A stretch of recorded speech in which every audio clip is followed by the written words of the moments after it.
ಇನ್ನೂ ಕೂಡ ಭಾರತೀಯ ಜನತಾ ಪಕ್ಷ 10 ಏನು ಅಭ್ಯರ್ಥಿಗಳ ಪಟ್ಟಿಯನ್ನು ಬಿಡುಗಡೆ ಮಾಡಲಿಕ್ಕೆ ಸಿದ್ಧತೆ ಮಾಡ್ಕೊಳ್ತಾ ಇದೆ. ಸೊ ಇಂದು ಅಥವಾ ನಾಳೆ 3ನೇ ಪಟ್ಟಿ ಏನು ಬಿಡುಗಡೆ ಮಾಡುತ್ತೆ. ಅದರಲ್ಲಿ 10 ಕ್ಷೇತ್ರಗಳ ತಲೆನೋವು ಬಿಜೆಪಿಗೆ ತಂದಿಟ್ಟಿದೆ. ಸೊ ಆ 10 ಕ್ಷೇತ್ರ ಅಂದ್ರೆ ವಿರಾಜಪೇಟೆ ಕ್ಷೇತ್ರದ ಕೂಡ ಇನ್ನೂ ಹಾಗೆ ಗೊಂದಲ ಇದೆ. ಹಾಗೆಯೇ ವರಡಾ ಕ್ಷೇತ್ರದಲ್ಲೂ ಕೂಡ ಅಭ್ಯರ್ಥಿ ಆಯ್ಕೆ ಮಾಡಬೇಕಾಗಿದೆ.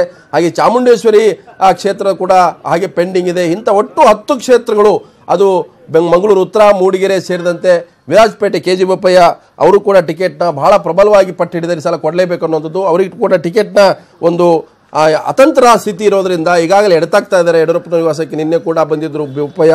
ಹಾಗೆಯೇ ಮಂಗಳೂರು ಉತ್ತರ ಏನಿದೆ ಅಲ್ಲಿ ಕೃಷ್ಣ ಪಾಲಿವಾರ್ ಪ್ರಬಲ ಟಿಕೆಟ್ ಆಕಾಂಕ್ಷಿ ಆಗಿದ್ದಾರೆ. ಹಾಗೆಯೇ ಏನು ಬಹಳ ಜಿದ್ದಾಜಿದ್ದಿ ಕಣ ಆಗಿರ್ತಕ್ಕಂಥ ವರ್ಣ ಈಗಾಗಲೇ ಯಡಿಯೂರಪ್ಪನವ್ರ ಪುತ್ರ ವರ್ಣ ಈಗಾಗಲೇ ಪ್ರಚಾರ ಕೂಡ ಮಾಡ್ತಾ ಇದ್ದಾರೆ. ಆದರೆ ಟಿಕೆಟ್ ಅನೌನ್ಸ್ ಮಾಡೋದರಲ್ಲಿ ವಿಳಂಬ ಆಗಿದೆ. ಬಹುತೇಕ ನಾಳೆ ಅಥವಾ ಇವತ್ತು ಬಿಜೆಪಿಯ 3ನೇ ಪಟ್ಟಿ ಕೂಡ ಪ್ರಕಟ ಆಗುವ ಸಾಧ್ಯತೆ ಇದೆ. ಆದರೆ ಬಿಜೆಪಿಯ ಹೈಕಮಾಂಡ್ಗೆ ವರಿಷ್ಠರಿಗೆ ತಲೆನೋವು ಆಗಿರ್ತಕ್ಕಂಥದ್ದು 10 ಕ್ಷೇತ್ರಗಳು.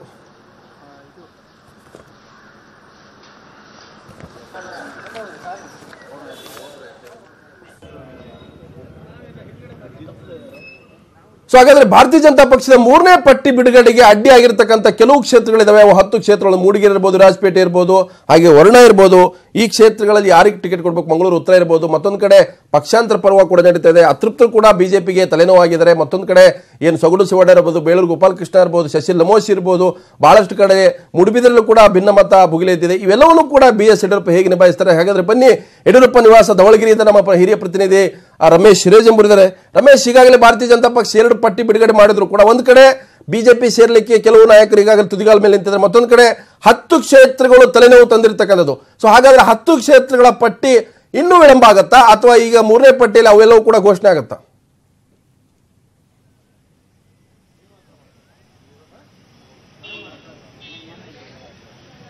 ಲಕ್ಷ್ಮಣ್ ಹೋಗರ್, ಈಗಾಗಲೇ ಬಿಜೆಪಿಯಲ್ಲಿ ಎಲ್ಲವೂ ಸರಿ ಹೋಯಿತು ಅನ್ನುವ ಹೊತ್ತಿಗೆ ಮತ್ತಷ್ಟು ತಲೆನೋವುಗಳು ನಿರ್ಮಾಣ ಆಗಿದ್ದಾವೆ ಅಂತಲೇ ಹೇಳ್ಬೋದು. ಯಾಕೆಂದ್ರೆ ಒಂದು ಕಡೆಯಲ್ಲಿ ಹರ್ನಾಳ್ ಹಾಲಪ್ಪನವರು ಟಿಕೆಟ್ ಕೊಟ್ಟ ಬೆನ್ನಲ್ಲೇ ಬೇಳೂರು ಗೋಪಾಲಕೃಷ್ಣ ಅಲ್ಲಿ ಕಣ್ಣೀರು ಹಾಕ್ತಾ ಇದ್ದಾರೆ.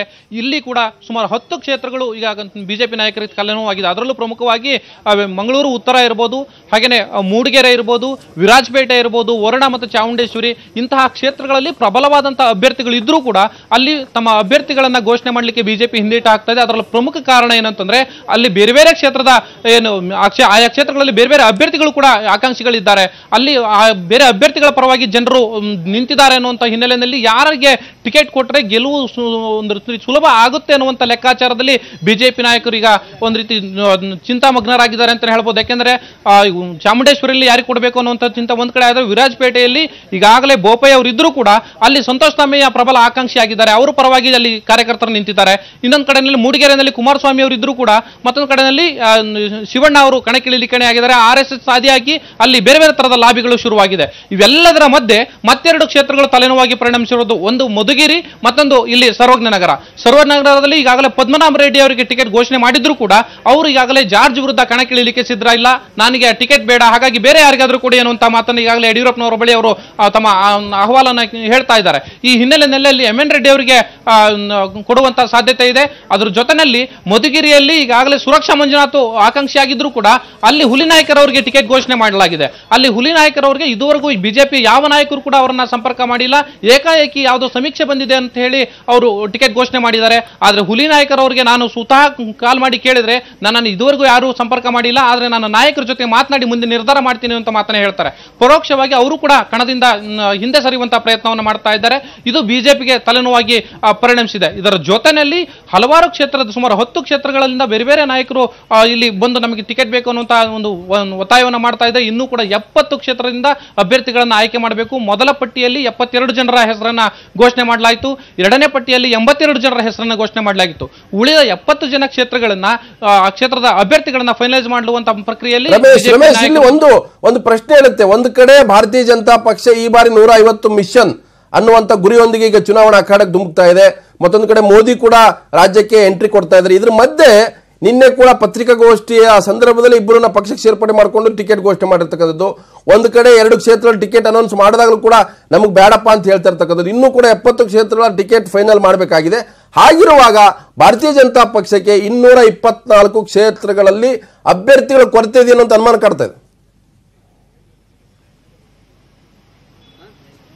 ಖಂಡಿತ ಲಕ್ಷ್ಮಣ್ ಹೋಗಾರ್, ಯಾಕೆಂದ್ರೆ ಬಿಜೆಪಿಯಲ್ಲಿ ಅಭ್ಯರ್ಥಿಗಳ ಕೊರತೆ ಇರುವ ಕಾರಣಕ್ಕಾಗಿನೇ ಕಾಂಗ್ರೆಸ್ನಲ್ಲಿ ಯಾರು ಅಸಮಾಧಾನ ಹೊಂದಿದ್ದಾರೆ ಅಂತಹ ನಾಯಕರನ್ನ ಬಿಜೆಪಿಗೆ ಕರೆತಂದು ಅವರಿಗೆ ಟಿಕೆಟ್ ಕೊಡುವಂತ ಕೆಲಸಕ್ಕೆ ಬಿಜೆಪಿ ನಾಯಕರು ಮುಂದಾಗ್ತಾ ಇದ್ದಾರೆ.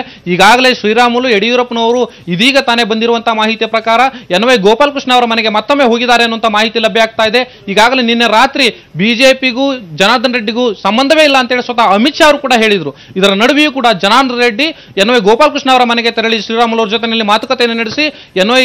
ಗೋಪಾಲಕೃಷ್ಣ ಅವರನ್ನು ಬಿಜೆಪಿಗೆ ಕರೆತರುವ ಮೂಲಕ ಕೂಡ್ಲಿಗೆ ಕ್ಷೇತ್ರದಲ್ಲಿ ಅವರಿಗೆ ಟಿಕೆಟ್ ಕೊಡುವಂತಹ ಪ್ರಯತ್ನಕ್ಕೆ ಈಗಾಗಲೇ ಬಿಜೆಪಿ ನಾಯಕರು ಮುಂದಾಗಿದ್ದಾರೆ. ಅದು ಒಂದು ಭಾಗ ಆದ್ರೆ ಮತ್ತೊಂದು ಕಡೆಯಲ್ಲಿ ಬೇರೆ ಬೇರೆ ಕ್ಷೇತ್ರದಲ್ಲಿ ಈಗಾಗಲೇ ಕೆಲವು ನಾಯಕರು ಅಂದ್ರೆ ಈಗಾಗಲೇ ಸಾಕಷ್ಟು ನಾಯಕರು ಕಾಂಗ್ರೆಸ್ ಇಂದ ಬಿಜೆಪಿಗೆ ಬರ್ತಾರೆ ಅನ್ನುವಂತ ಮಾತುಗಳು ಇದಾವೆ. ಸೊ ಅವೆಲ್ಲವ ಲೆಕ್ಕಾಚಾರದ ಮೇಲೆಯೇ ಇವತ್ತು ರಾತ್ರಿ ಅಮಿತ್ ಶಾ ಏನು ಬೆಂಗಳೂರಿಗೆ ಬರ್ತಾ ಇದ್ದಾರೆ, ಅವ್ರ ಜೊತೆನಲ್ಲಿ ಕೂತು ಮಾತುಕತೆ ನಡೆಸಿ ಇವತ್ತು ರಾತ್ರಿ ಈ ಅಭ್ಯರ್ಥಿಗಳ ಸುಮಾರು 70 ಕ್ಷೇತ್ರದ ಅಭ್ಯರ್ಥಿಗಳ ಫೈನಲೈಸ್ ಮಾಡುವಂತ ಸಾಧ್ಯತೆ ಇದೆ.